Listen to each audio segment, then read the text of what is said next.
कैमरे पे नहीं बात करूंगा। सर कुछ कहना है आपको? अरे अब तुम अभी sir, do you want to say something? अभी sir, do you want to say something? क्या कहना चाहते हैं आप? अभी सर कितनी देर Your question, what do you have to say? अभी सर,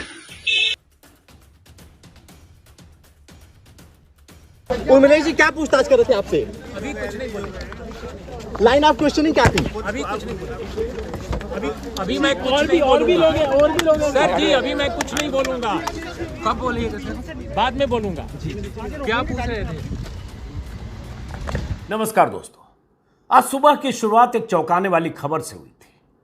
खबर यह थी कि न्यूज क्लिक के लिए काम करने वाले, न्यूज क्लिक के लिए वीडियो शोज बनाने वाले, न्यूज क्लिक के लिए कॉलम लिखने वाले कई पत्रकारों के घरों पर दिल्ली पुलिस के स्पेशल सेल की टीम पहुंची थी।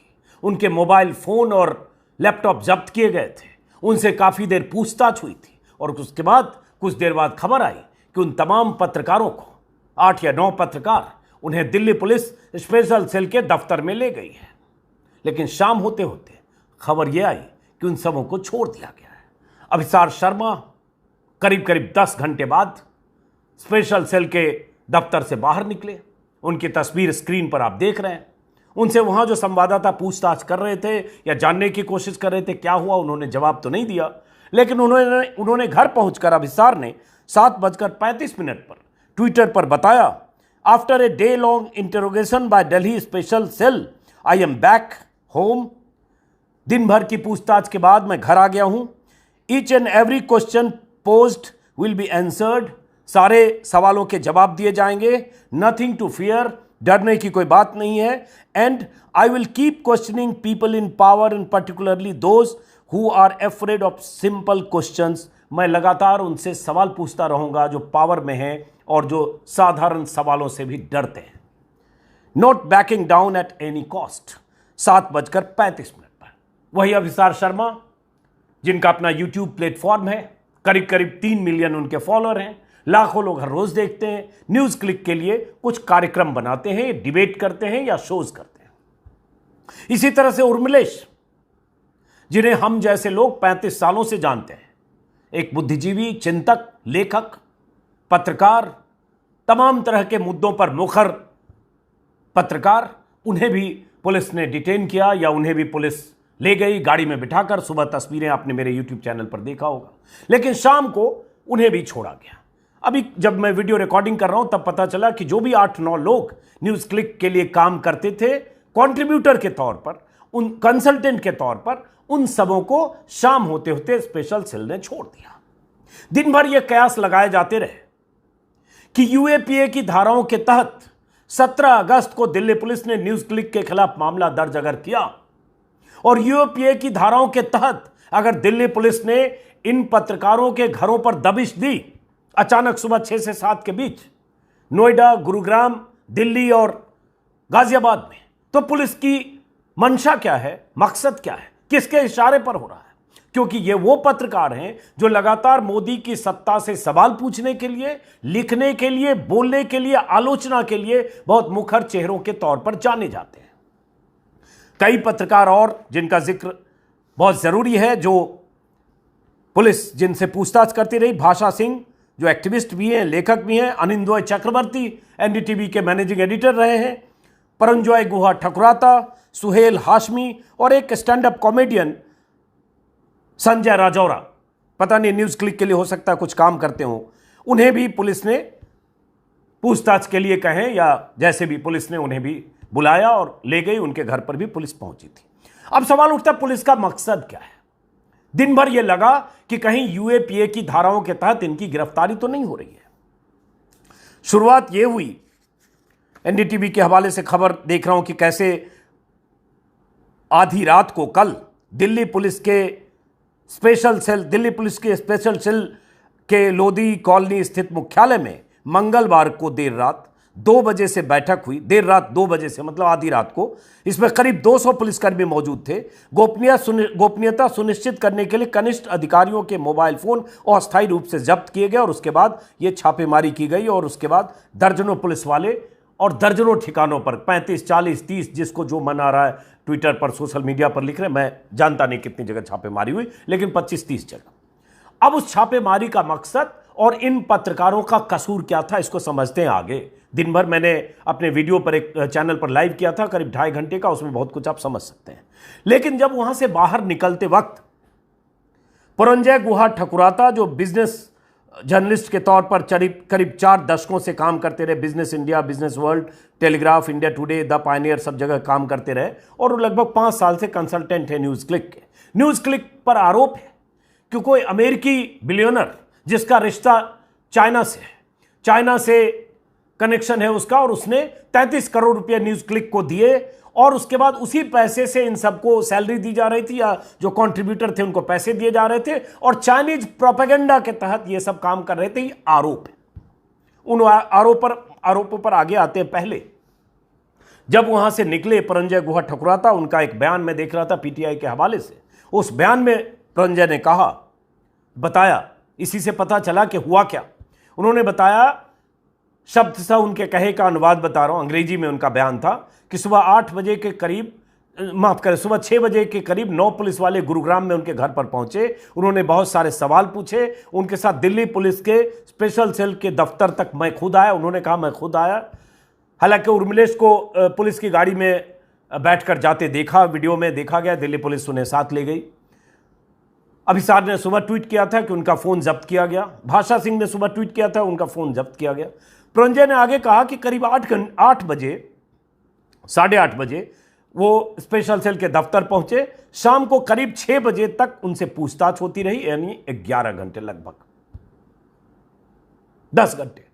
10 घंटे उनसे पूछताछ होती रही, और एक ही तरह के सवाल बार बार पूछे जाते रहे, जिसमें सवाल क्या थे, बकौल पुरंजय गुहा ठकुराता, और इसी तरह के सवाल अभिसार और बाकी लोगों से पूछे गए होंगे। क्या आप न्यूज़ क्लिक के स्टाफ हैं? उन्होंने कहा नहीं, मैं कंसल्टेंट हूं। आपको कितने पैसे मिलते हैं? उन्होंने कहा, बता दिया जो भी उनको मिलते होंगे। उन्होंने पूछा कि आपने क्या दिल्ली दंगे को कवर किया? पुरंजय से दिल्ली पुलिस की तरफ से पूछा गया। पुरंजय का जवाब है कि मैंने नहीं किया। फिर उनसे पूछा गया, क्या आपने किसान आंदोलन कवर किया? जवाब दिया कि हां, उन्होंने किया था। क्या आप कंसल्टेंट हैं? तो उन्होंने कहा हां। क्यों? तो उन्होंने कहा मैं जर्नलिस्ट हूं। कब से है? तो उन्होंने बताया 2018। उसके बाद उन्होंने कहा कि मैं यहां जब आया हूं दिल्ली पुलिस की स्पेशल सेल के दफ्तर, तब मुझे पता चला कि यूएपीए के तहत एफआईआर की गई है, और बहुत सारे सवाल पूछे। यह भी पूछा कि यूएस के किसी भटनागर को आपने क्यों फोन किया? पुरंजय ने कहा कि वो मेरे बहनोई हैं या रिश्तेदार हैं, ऐसा उन्होंने बताया, इसलिए फोन किया। और कुछ लोगों के बारे में पूछा कि उन्हें आपने क्यों क्यों फोन किया, उसके बारे में पुरंजय गुहा ने पुलिस को बताया। उनसे यह भी पूछा गया कि क्या आप सिग्नल यूज करते हैं?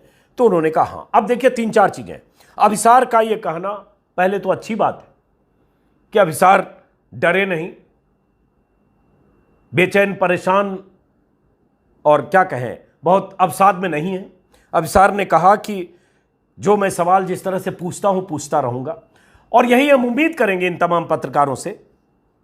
लेकिन जो पूछताछ हुई है, उस पूछताछ में यह कहना, मैं देख रहा हूं द वायर पे एक रिपोर्ट है कि जब न्यूज़ क्लिक के किसी और स्टाफ से भी पूछताछ हुई है, उनसे भी कहा गया कि आपने किसान आंदोलन कवर किया, क्या आपने दिल्ली दंगे कवर किया, इस तरह के पूछताछ जिन सबसे पुलिस ने पूछी है उसमें पूछा। अब ये सवाल है कि किसान आंदोलन के कवर करने से क्या रिश्ता? क्या किसान आंदोलन जिन्होंने कवर किया, क्या उनकी तरफ दिल्ली पुलिस कुछ जांच करना चाहती है, या सरकार की चिंता या सरकार की परेशानी उससे है? दिल्ली दंगों को कवर किया, क्या उससे है? क्या मकसद है दिल्ली पुलिस का, ये अभी समझना पड़ेगा। जैसे अभिसार और बाकी लोग वीडियो में अगर अपनी बात कहेंगे तो पता चलेगा। किसान आंदोलन मैंने भी कवर किया था, और मेरे ख्याल से 10-12 महीने कवर किया था, और मेरे जैसे 50 लोगों ने कवर किया था। और ये पता है कि किसान आंदोलन कवर करने वाले लोग सरकार की आंखों की किरकिरी थे, और कैसे सरकार की परेशानी थी उस आंदोलन को, जिसे कुचलने दबाने की तमाम साजिशें और कोशिशें हुई, जिसमें पूरा मुख्यधारा का मीडिया शामिल था। और किसान आंदोलन को, आंदोलनकारियों को मवाली, गुंडा, देशद्रोही और चीनी, पाकिस्तानी सब कुछ कहा गया, लेकिन वो किसान डटे रहे, खूंटा गाड़ कर तब तक डटे जब तक कृषि कानून वापस नहीं हुआ। तो इसके बारे में पूछा गया। क्या यह दिल्ली पुलिस का मकसद है जानना कि जिन लोगों ने किसान आंदोलन कवर किया वो किसी चाइना के इशारे पर किया? क्या इसका मकसद है ये जानना कि आपने किसी दूसरे के कहने पर असाइनमेंट पे किया? पता नहीं। अब बात आती है इन पत्रकारों की। ये जो, और ये भी हुआ कि डीजी पब से लेकर प्रेस क्लब और एडिटर्स गिल्ड ऑफ इंडिया ने इसकी निंदा की। आगे आता हूं। न्यूज क्लिक पर आरोप है कि एक चाइना से रिश्ते वाले एक नोवेल राय सिंघम, जिनका अमेरिका में काफी कारोबार है, उन्होंने 33 करोड़ रुपए न्यूज क्लिक को दिए। एनडीटीवी के हवाले से मैं बता रहा हूं, 38 करोड़, माफ करें। और चीन से कथित संबंध रखने वाली संस्थाओं से 38 करोड़ मिले। इस पैसे का इस्तेमाल कथित तौर पर 8 पत्रकारों के लिए वेतन के लिए किया गया। इन पत्रकारों को आज एजेंसी के दायरे में लाया गया, एनडीटीवी ने छापा है। दो बातें हैं। न्यूज क्लिक पर अगर आरोप है कि उसे 38 करोड़ मिले, वो 38 करोड़ चाइना के थ्रू मिले, चाइना से कनेक्शन रखने वाले किसी उद्योगपति के थ्रू मिले, किसी कारोबारी के थ्रू मिले, किसी एजेंट के थ्रू मिले, किसी ऐसे शख्स के, नोवेल राय सिंघम जो नाम आ रहा है, ऐसे शख्स के थ्रू मिले जो जिनका चाइना के पॉलिटिकल या आर्मी एस्टेब्लिशमेंट से जिनका रिश्ता है। इसकी जांच सरकार करे, इसकी जांच एजेंसियां करे। 2021 से मामला है, अब तक 2 साल में सब कुछ हो जाना चाहिए था। लेकिन उस संस्थान में काम करने वाले, काम वो भी कंसल्टेंट के तौर पर, या शोज करने वाले, या वीडियो बनाने वाले, या लिखने वाले, उन पत्रकारों को निशाना क्यों बनाया गया, यह समझने की जरूरत है। और यही सवाल है कि उन पत्रकारों का कसूर क्या था। अब बहुत सारे लोग, आज दिन भर हम लोग बात करते रहे, और अभिसार शर्मा को हम सब लोग कई सालों से जानते देखते हैं, आप भी जानते होंगे दर्शक के तौर पर। आज तक में रहे, एबीपी न्यूज में रहे, जी न्यूज में रहे, कई चैनलों में रहते हुए, और अब मेरे ख्याल से 3-4 साल से, जब एबीपी न्यूज आखिरी नौकरी थी, उसके बाद न्यूज क्लिक के लिए कुछ दिनों से काम पहले शुरू किया, और अब उनका अपना यूट्यूब प्लेटफॉर्म है। अगर अभिसार शर्मा न्यूज क्लिक के लिए वीडियो या शोज करते हैं, उसके बदले उनको एक्स अमाउंट मिलता है, मुझे नहीं पता कितना मिलता है, बट कोई अमाउंट मिलता है, तो क्या ये कसूर है? और क्या इस आधार पर पुलिस उन्हें गिरफ्तार कर सकती है, या उनके खिलाफ मामला दर्ज करके, या उस तरह से उन्हें टॉर्चर या परेशान कर सकती है? दूसरा कि उर्मिलेश को हम सब लोग 30-35 सालों से जानते हैं, सब लोग जानते हैं, दर्शक के तौर पर आप भी जानते होंगे, लेखक, बुद्धिजीवी, चिंतक, पत्रकार, सब। उर्मिलेश को शो करते हैं, शायद 60,000 रुपया, किसी ने आज बताया 60,000 रुपये महीने उसके बदले मिलते हैं। अब 60,000 रुपये मिलते हैं किसी संस्थान में, और उसके बदले शोज करते हैं, और उर्मिलेश को उठा लिया जाए, या कल को उर्मिलेश को यूएपीए में बुक कर दिया जाए कि न्यूज क्लिक में पैसा कहीं से आया और वो पैसा आपको दिया गया, तो इसको समझने की जरूरत है। पहली बात कि न्यूज क्लिक पर अगर मामला सितंबर 2021 से है, तो अब तक 2 साल में यह मामला वहां तक क्यों नहीं गया कि न्यूज क्लिक के खिलाफ कार्रवाई होती? आप सारी कार्रवाई पब्लिक डोमेन में आप सब लाइए, और उसके बाद जांच से दूध का दूध, पानी का पानी हो। लेकिन अभी टाइमिंग, जब अभी 2 महीने बाद चुनाव है, अभी टाइमिंग जब 6 महीने बाद चुनाव है, अभी टाइमिंग जब ये सब लोग मुखर होकर सरकार और मोदी सरकार की नीतियों पर सवाल उठाते हुए वीडियो या वेबसाइट पर लिखते हैं, तब अचानक पुलिस की सक्रियता यह होती है कि यूएपीए में अगस्त में मामला दर्ज किया जाता है, न्यूयॉर्क टाइम्स में खबर छपी उसके बाद, और उसके बाद सक्रियता यह कि उन पत्रकारों तक पुलिस पहुंच जाती है। इस पर बहुत सारे लोग लगातार यह कह रहे हैं कि इसके पीछे मंशा और मकसद इन पत्रकारों को डराना, दबाव में लाना, और जिस तरह से सरकार बेचैन है कि डिजिटल और सोशल मीडिया पर ऐसे लोग हैं जो सरकार के दबाव में नहीं आते, सरकार के शिकंजे से बाहर हैं, या सरकार की चापलूसी नहीं करते, क्योंकि दुनिया जानती है कि 90% न्यूज चैनल सरकार के लिए चाटुकारिता करते हैं, सरकार के एजेंडे के हिसाब से काम करते हैं। उनको पब्लिक से मतलब नहीं, उनको सरकार, मोदी, शाह, अमित शाह, प्रधानमंत्री और योगी से मतलब है। लेकिन वो लोग जो डिजिटल प्लेटफॉर्म पर हैं, वो सरकार की मुसीबत बने हुए हैं, या कहें सरकार के लिए सरदर्द बने। शायद यही वजह तो नहीं, और इस वजह के अलावा कोई दूसरी वजह समझ में नहीं आती। अब जो लोग, जिन्हें पुलिस ने बुलाया या घर से ले गए, या जिनके मोबाइल जब्त किए, सवाल यह है कि किसी का मोबाइल, लैपटॉप, मेरा ही लैपटॉप अगर जब्त करते हैं, मोबाइल जब्त करते हैं, इसमें बहुत सारे पर्सनल डेटा है, इसको लेकर सुप्रीम कोर्ट की गाइडलाइंस, और पत्रकार 50 लोगों से बात करता होगा। लेकिन अगर आप इस तरह से करते हैं तो इसका मकसद क्या है? जिस ढंग से अचानक धमके, और एनडीटीवी की इस वेबसाइट की खबर के मुताबिक, अरविंद गुणशेखर ने खबर लिखी है, सूर्यकांत पाठक की भी खबर है, उस खबर के मुताबिक कि मंगलवार की रात 2 बजे अगर मीटिंग हुई दिल्ली पुलिस के स्पेशल सेल के दफ्तर में, और 200 पुलिसकर्मी, गोपनीयता सुनिश्चित कि कैसे इनके घरों पर छापे मारे जाएंगे, क्या ये सब आतंकवादी है?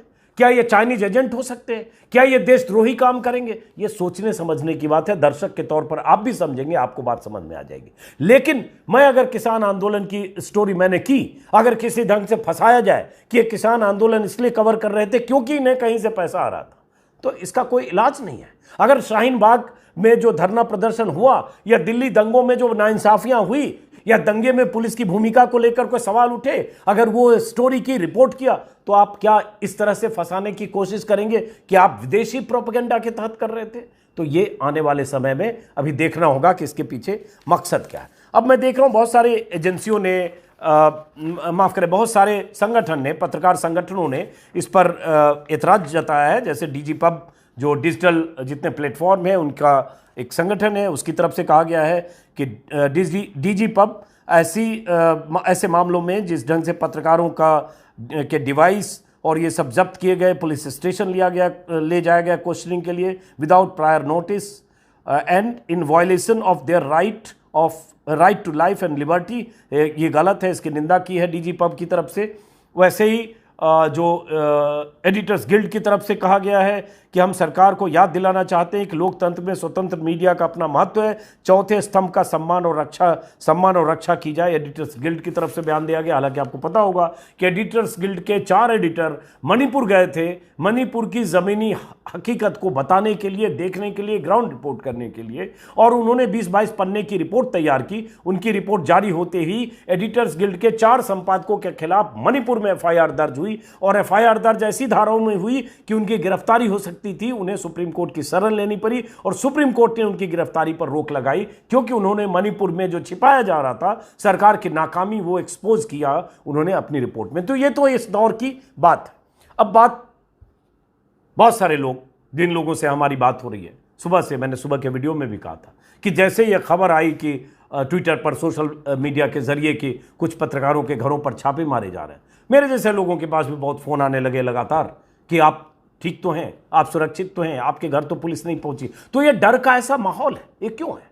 लोगों को लगता है कि ये सरकार एकदम असहिष्णु सरकार है, किसी ढंग से ये सरकार आलोचना सहन नहीं करना चाहती है, आलोचना करने वाले उनके लिए टारगेट हैं। और बीते कुछ सालों में ऐसी बहुत सारी चीजें हुई है जिससे यह बात साबित होता है कि चाहे मिड डे मील की रिपोर्टिंग करने वाले पत्रकार हों, चाहे बलिया के वो पत्रकार जिन्होंने पर्चा लीक कांड किया, चाहे द वायर के पत्रकार हों, चाहे स्क्रोल के पत्रकार हों, कई बार पत्रकारों के खिलाफ मामले दर्ज हुए हैं। और इंटेंशन ये कि जो भी इस दौर में पत्रकार मोदी, योगी, शाह की सत्ता की आलोचना करता है, वो इस सरकार की आंखों में खटकता है, क्योंकि फितरत हो गई है सरकार की और उन पत्रकारों की जो सरकार के साथ कदम ताल करते हैं, क्योंकि मोदी की आलोचना करना देश विरोधी गतिविधि में हिस्सा लेना है, ऐसा नैरेटिव बनाया जा रहा है। और बहुत सारे लोग आज खुश थे, चैनलों के एंकर्स लगातार ट्वीट कर रहे थे कि सही हुआ अभिसार शर्मा के साथ। अभिसार शर्मा को घोषित कर दिया गया कि देशद्रोही है, चीनी एजेंट है। अरे भाई, जिसको आप 20 साल से जानते हो, 25 साल से आपके न्यूज रूम का हिस्सा है, सिर्फ इसलिए कि वो आपके साथ आपकी तरह नहीं है, इसलिए आप ऐसी बात कह सकते हो किसी के लिए, क्योंकि आपको ये मुफीद लगता है। सरकार के साथ आपको खड़े होना है, पत्रकार के साथ नहीं खड़े होना है। ये दौर ऐसा हो गया। बहरहाल, तो ये खुशी की बात है। चलिए, शाम होते होते इन लोगों को जो खबर आ रही है कि सभी लोगों को लगभग घर जाने दिया गया है 10 घंटे 8 घंटे की पूछताछ के बाद, लेकिन ये मामला खत्म नहीं हुआ है। अगर धाराएं लगाई गई हैं, दर्ज की गई हैं, क्या किया गया है, ये अभी आगे पता चलेगा। तो ये साफ है कि आने वाला वक्त हम जैसे तमाम पत्रकारों के लिए बहुत ही खतरनाक संकेत दे रहा है। सरकार को ऐसे पत्रकार पसंद नहीं, और सरकार को पता है कि जब ऐसे पत्रकारों के खिलाफ गलत सलत धाराएं लगाकर भी फंसाया जाएगा, तो मीडिया का बड़ा तबका, मुख्य धारा की मीडिया का बड़ा तबका तालियां बजाएगा, जश्न मनाएगा और प्रतिरोध की आवाजों को कुचलने की साजिश में शरीक होगा। और यही वजह है कि जिस ढंग से पत्रकारिता में ऐसे लोगों को टारगेट किया जा रहा है जो लोग सरकार के लिए असहज आवाजों की तरह अपनी बात रख रहे हैं। तो इसलिए दर्शकों के तौर पर थोड़ी जिम्मेदारी आपकी भी है। सजग रहिए, सचेत रहिए और ऐसे लोगों की हौसला अफजाई करिए जो लगता है कि सरकार से सवाल पूछ रहे हैं। जैसे अभिसार ने आज कहा कि हम सरकार से सवाल पूछने का सिलसिला जारी रखेंगे। फिलहाल इस वीडियो को खत्म करता हूं, देखते हैं कल तक क्या जानकारी मिलती है, अभिसार से क्या पूछताछ की गई, सरकार या पुलिस की मंशा क्या? सरकार बार बार कर रहा हूं इसलिए क्योंकि दिल्ली पुलिस अमित शाह के अधीन है। दिल्ली पुलिस बिना अमित शाह की अनुमति के इन पत्रकारों को इस तरह से गाड़ियों में बिठाकर नहीं ले गई होगी। बिना अनुमति के अमित शाह के दिल्ली पुलिस ने इस तरह से पत्रकारों के घरों पर अचानक दबिश नहीं दी होगी, इस तरह से जैसे ये पता नहीं कितने बड़े अपराधी हैं, तड़के एक साथ 15-20 टीमें बनाकर अलग अलग लोकेशन पर। तो फिलहाल इस वीडियो को खत्म करते हैं। उम्मीद है अंधेरा छटेगा। नमस्कार।